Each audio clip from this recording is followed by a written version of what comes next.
Yo ho ho ho ho, selamat datang di Wings Crew, tempat dimana kita membahas teori, fakta menarik, dan segala seru tentang One Piece. Di video kali ini, kita akan membahas sejarah dunia One Piece dari masa misterius abad kekosongan hingga era sang calon raja bajak laut. Di balik kisah seru ini, ada rahasia besar yang melibatkan kerajaan kuno, senjata pemusnah massal, hingga konspirasi pemerintah dunia. Sebelum ke topik pembahasan, Mimin mau ngasih tahu nih, kalau kalian mau traktir kopi Mimin via Saweria atau mau dukung channel ini agar lebih cepat berkembang, bisa scan di sini atau klik link yang ada di deskripsi ya. Terima kasih. Siap berlayar? Mari kita mulai. Sebelum kita membahas abad kekosongan, kita perlu tahu dulu bahwa dunia One Piece dulunya dipenuhi oleh berbagai kerajaan yang hidup berdampingan. Salah satu kerajaan terbesar adalah kerajaan kuno, atau dalam teori disebut sebagai Ancient Kingdom.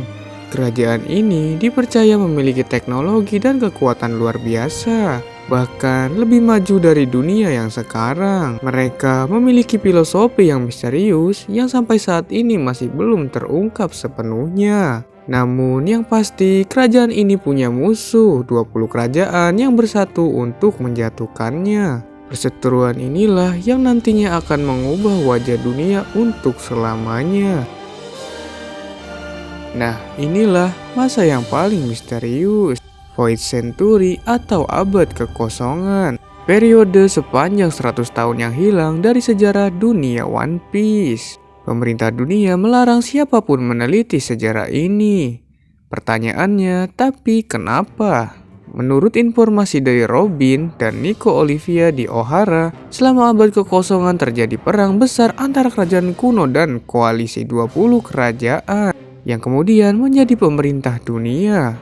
Kerajaan kuno disebut-sebut sebagai pihak yang kalah, tapi sebelum mereka hancur, mereka meninggalkan warisan terakhir mereka dalam bentuk poneglyph, alias batu besar yang tidak bisa dihancurkan dan berisi pesan rahasia. Poneglyph inilah yang disebarkan ke seluruh dunia dan hanya bisa dibaca oleh segelintir orang seperti Nico Robin. Di akhir masa ini, 20 kerajaan membentuk pemerintah dunia dan memindahkan ibu kota mereka ke Marijoa. Mereka menghapus seluruh catatan sejarah abad kekosongan dan menciptakan narasi baru yang menguntungkan mereka. Salah satu misteri terbesar dari masa ini adalah sosok bernama Joy Boy.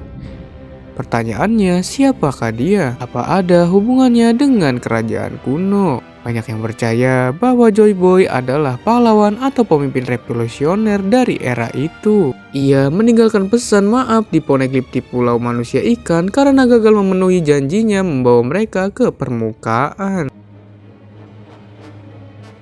Setelah menang, pemerintah dunia tumbuh menjadi organisasi paling berkuasa di dunia. Mereka menciptakan struktur global yang mendikte kehidupan politik, ekonomi, dan militer. Bangsawan dunia atau Tenryubito adalah keturunan langsung dari 20 kerajaan yang membentuk pemerintah dunia. Sementara itu, rakyat biasa dipaksa tunduk, apapun yang menentang dianggap kriminal.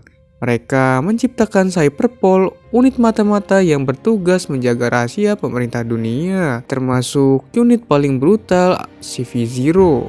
Di saat yang sama, kekuatan laut dibentuk dalam bentuk angkatan laut sebagai pelindung hukum versi pemerintah dunia. Sementara itu, kelompok-kelompok kecil mulai melawan sistem ini. Ada yang menjadi bajak laut, ada yang menjadi revolusioner, salah satunya adalah kelompok revolusioner yang dipimpin oleh Monkey D. Dragon. Lompat ke beberapa abad kemudian, dunia mengalami guncangan besar ketika seorang pria bernama Goldie Roger berhasil mencapai pulau terakhir di Green Line. Di sanalah ia menemukan kebenaran tentang dunia, Joy Boy, dan harta karun legendaris. Namun, Roger memilih untuk tidak membongkar kebenaran itu. Ia justru menyebarkan pesan bahwa One Piece itu nyata dan mendorong orang-orang untuk mencarinya. Kematian Roger memicu era bajak laut besar di mana ribuan orang mulai berlayar mencari harta karun dan kebebasan. Inilah awal dari kekacauan, pertarungan, dan lahirnya generasi bajak laut baru yang lebih berani. Setelah Roger, dunia bajak laut dikuasai oleh Yonko atau 4 kaisar laut, Shanks, Big Mom, Kaido, dan Shirohige. Masing-masing menguasai wilayah besar dan menjadi ancaman serius bagi pemerintah dunia. Di sisi lain, Angkatan Laut membuat sistem Shichibukai, yaitu bajak laut yang diberi lisensi untuk bertindak demi kepentingan pemerintah dunia. Ini menciptakan keseimbangan antara tiga kekuatan besar, Yonko, Angkatan Laut, dan Shichibukai. Namun, keseimbangan ini rapuh karena masing-masing pihak punya agenda tersembunyi. Lalu datanglah seorang bocah dari East Blue, Monkey D. Luffy. Terinspirasi oleh Shanks dan Roger, Luffy berlayar untuk menjadi raja bajak laut. Tapi tanpa disadari, Luffy membawa lebih dari sekedar tekad. Ia mewarisi Will of D, sebuah kehendak misterius yang menghubungkan orang-orang tertentu dengan masa lalu dunia ini, termasuk Joy Boy. Selama perjalanannya, Luffy membebaskan negara-negara yang tertindas seperti Alabasta, Enies Lobby, Dressrosa, hingga Wano. Ia menantang sistem dunia, mengalahkan Shichibukai, dan bahkan mengalahkan Kaido, salah satu Yonko terkuat. Yang lebih mengejutkan, buah iblis yang dimakan Luffy ternyata bukan sekedar Gomu-Gomu no Mi, melainkan Hito-Hito no Mi model Nika. Buah yang memiliki kekuatan dewa pembebas dari legenda kuno. Nama Nika sendiri berkaitan erat dengan Joy Boy, menandakan bahwa Luffy adalah pewaris sejati kehendak Joy Boy.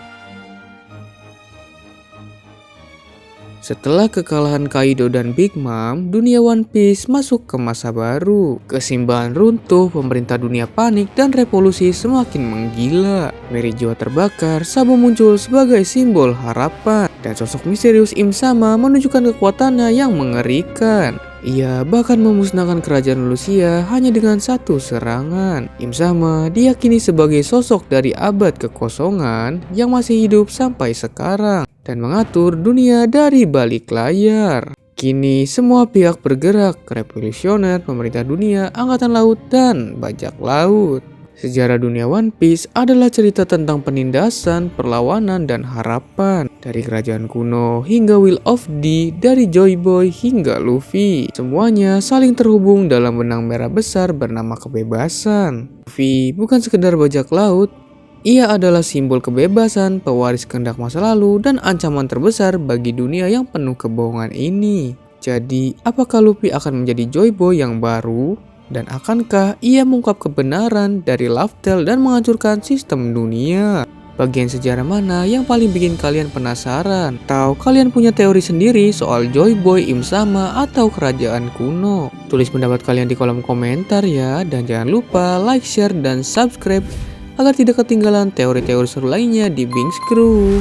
Sampai jumpa di video berikutnya. Yo ho ho ho ho.